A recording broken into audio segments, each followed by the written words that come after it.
minutes of the game that allowed the Magic to kind of get back into it?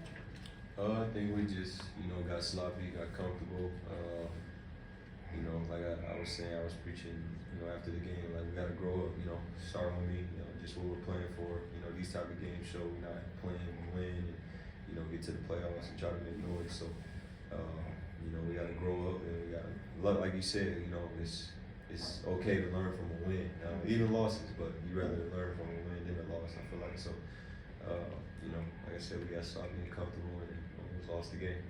For you personally, this is your first game back in 5.5 games, basically. How did you feel legs-wise, lung-wise, ankle-wise? Legs is tired, which I expected, more. And, just trying to play hard and do the right things on both ends of the floor. So, I'll get back to it.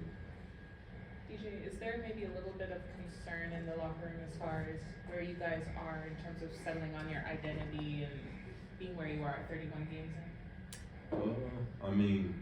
I think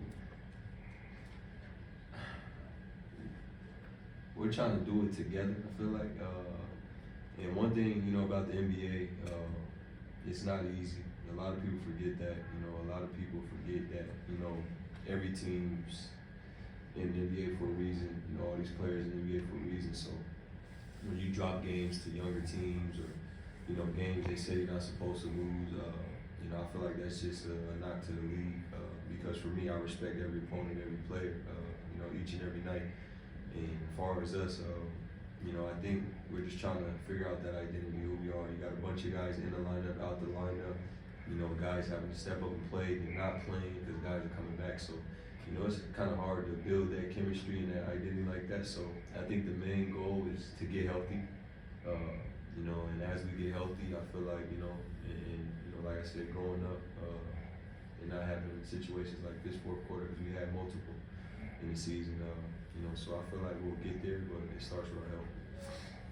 I know they asked you about being tired already, but specifically, I think you played 38 minutes on that final play when you take that shot and get fouled and you got to go make the free throws. Like on the shot, on the free throws, how do you kind of plow through that and not pay attention to the fatigue? Just no pressure, man. I work a lot, even tonight I feel like, we shouldn't celebrate the win, even though we won. And it's something you don't celebrate, for like I said, we're trying to go, with me as an individual, I'm willing to do whatever it takes to win, I'm always calm, can't nobody get me out of, my game or anything. So, for me, it was simple, just go up there and knock the free throws down. On that last Fultz layup, there was like a little bit of a pick or something on that. Is that one where you just switch it automatically, or do you have to like talk your way through that?